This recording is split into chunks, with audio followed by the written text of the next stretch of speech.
पवित्र बाइबल का वचन पढ़े और सुने जाने पर प्रभु यीशु मसीह आपको और आपके परिवार को आशीष दे। पवित्र बाइबल यशायाह की पुस्तक का 66 अध्याय वचन 1 से 24 यह कहता है। वचन 1, यहोवा यों कहता है, आकाश मेरा सिंहासन और पृथ्वी मेरे चरणों की चौकी है।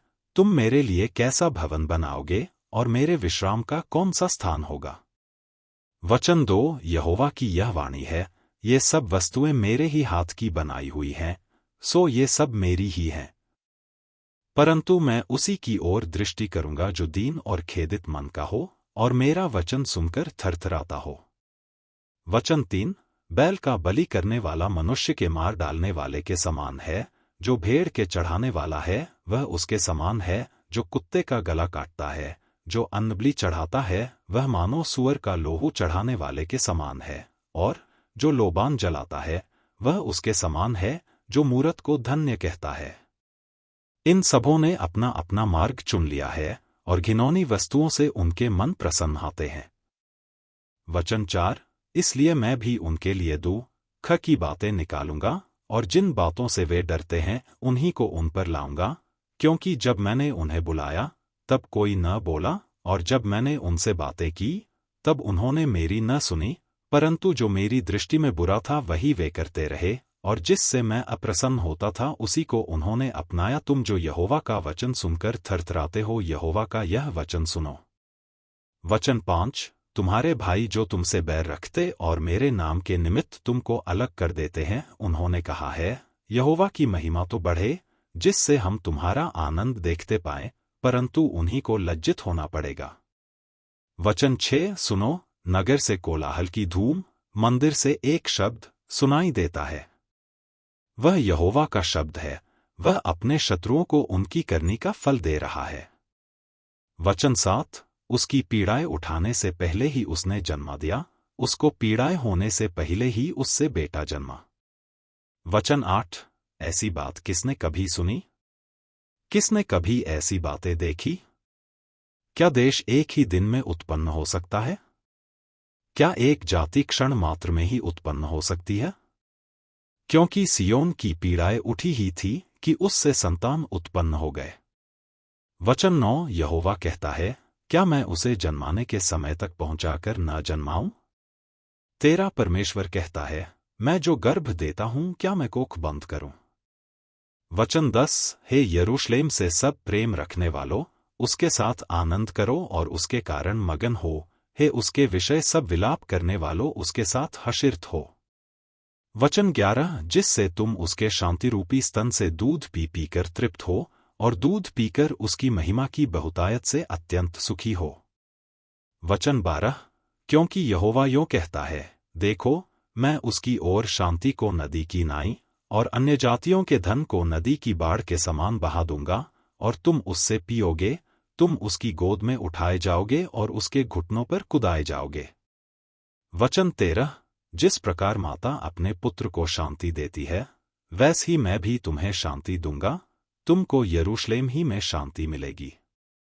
वचन 14, तुम यह देखोगे और प्रफुल्लित होगे, तुम्हारी हड्डियां घास की नाई हरी भरी होंगी, और यहोवा का हाथ उसके दासों के लिए प्रकट होगा, और उसके शत्रुओं के ऊपर उसका क्रोध भड़केगा।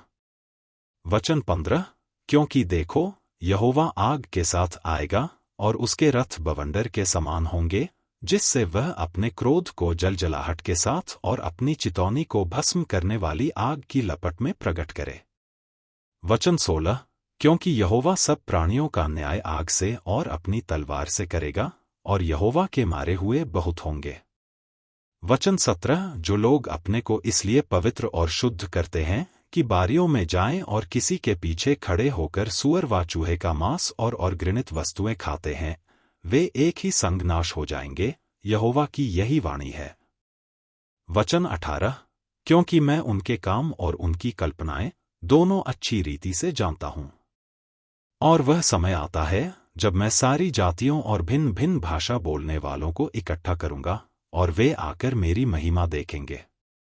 वचन 19, और मैं उनसे एक चिन्ह प्रकट करूंगा, और उनके बचे हुओं को मैं उन अन्य जातियों के पास भेजूंगा जिन्होंने न तो मेरा समाचार सुना है और न मेरी महिमा देखी है, अर्थात तरशीशियों और धनुर्धारी पूलियों और लूदियों के पास, और तबलियों और यूनानियों और दूर द्वीपवासियों के पास भी भेज दूंगा, और वे अन्य जातियों में मेरी महिमा का वर्णन करेंगे।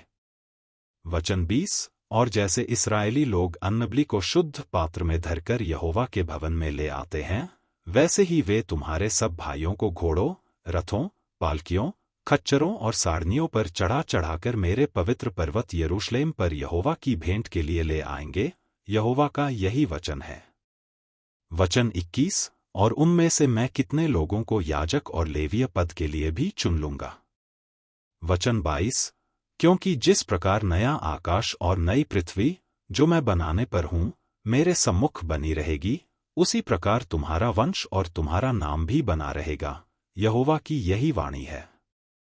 वचन 23। फिर ऐसा होगा कि एक नए चांद से दूसरे नए चांद के दिन तक और एक विश्राम दिन से दूसरे विश्राम दिन तक समस्त प्राणी मेरे सामने दंडवत करने को आया करेंगे। यहोवा का यही वचन है। वचन 24। तब वे निकलकर उन लोगों की लोथों पर जिन्होंने मुझसे बलवा किया दृष्टि डालेंगे, क्योंकि उनमें पड़े हुए कीड़े कभी न मरेंगे, उनकी आस कभी न बुझेगी, और सारे मनुष्यों को उनसे अत्यंत घृणा होगी। यदि आप विश्वास करते हैं तो यह वचन सभी विश्वासियों को भेजें और इस चैनल को प्रभु यीशु मसीह के नाम से सब्सक्राइब करें और आशीष प्राप्त करें। धन्यवाद।